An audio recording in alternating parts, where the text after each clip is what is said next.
आपने एक गाना ज़रूर सुना होगा, कहीं पे निगाहें कहीं पे निशाना। पूरा गाना तो आपको नहीं बताएंगे, लेकिन बिहार की राजनीति और इस देश की राजनीति से ये बातें बहुत ज़्यादा कनेक्ट होती हैं। आपको बता दें कि जिस तरह से देश में एक अलग धारा की शुरुआत हो गई है, जिसको लेकर के बिहार में भी अटकलें तेज है कि लालू प्रसाद के एक्शन में आने के बाद, एक्टिव होने के बाद इस देश और बिहार की राजनीति में एक बड़ा बदलाव की संकेत नज़र आने लगे हैं। लालू प्रसाद काफ़ी एक्टिव हैं और लगातार विपक्ष के नेताओं से उनकी मुलाकात हो रही है। इतना ही नहीं, नीतीश कुमार के भी मुलाकात करने के बाद जब वो ओम प्रकाश चौटाला से मुलाकात करते हैं तो राजनीतिक चर्चाएँ तेज हो जाती हैं।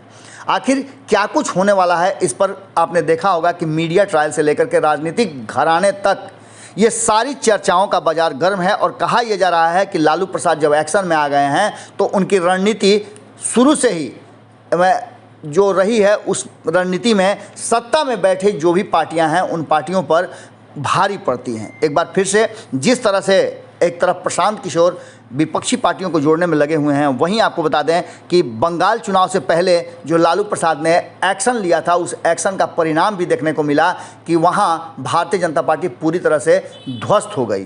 कहा यह जा रहा है कि लालू प्रसाद का ही ये प्लान था कि विपक्षी दल सभी मिलकर के सपोर्ट करें ममता बनर्जी का, कोई भी चुनाव नहीं लड़ेगा। और इसके फायदे आपको नज़र आ गए कि पिछले बार से भी बेहतर परिणाम के साथ ममता बनर्जी की सरकार बनी।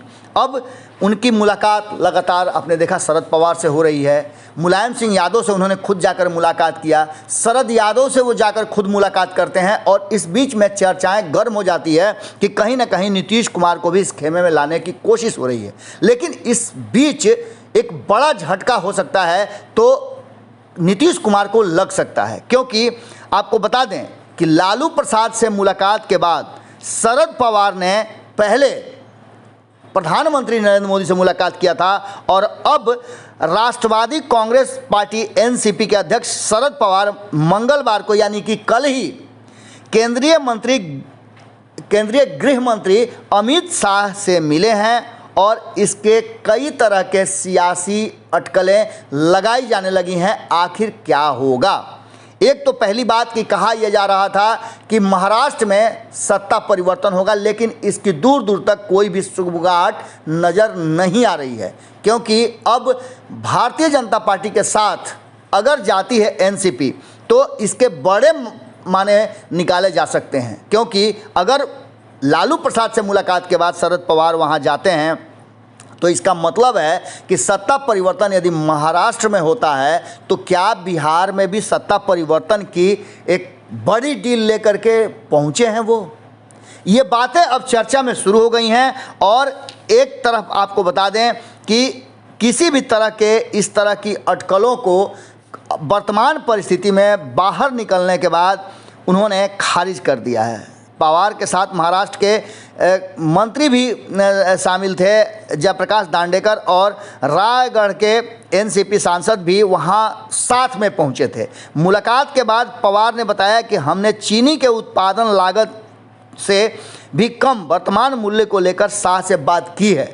लेकिन आप समझ सकते हैं कि ये बातें तो उनके मंत्री भी कर सकते थे, इनके विशेष लोग भी कर सकते थे, लेकिन खुद उनकी मुलाकात और इस पूरे मुद्दे पर चर्चा कहीं ना कहीं हवा तो ज़रूर दे रही है। साथ ही आपको पता है कि बिहार में भी पेट्रोलियम और एथेनॉल को लेकर के शुगर केन से, गन्ना उत्पादन से प्रयास किया जा रहा है। उसके लिए आपने देखा होगा, सुना भी होगा कि किस तरह से शाहनवाज हुसैन जो उद्योग मंत्री हैं इस पर पूरा एक्शन प्लान बना रहे हैं।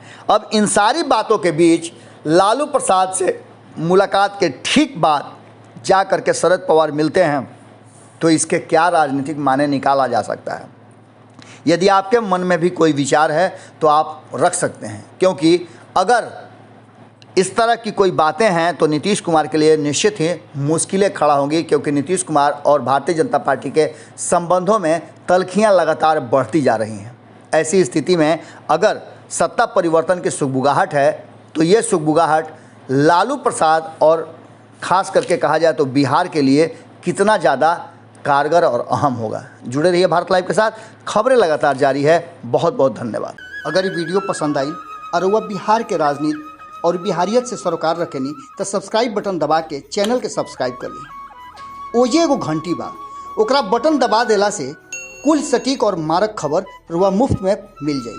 अगर रुआ पत्रकारिता के हमनी के नया प्रयोग में सहयोग कर चाहतानी तो ज्वाइन बटन दबा दी। पेटीएम नंबर नोट कर ली 9386816700। धन्यवाद।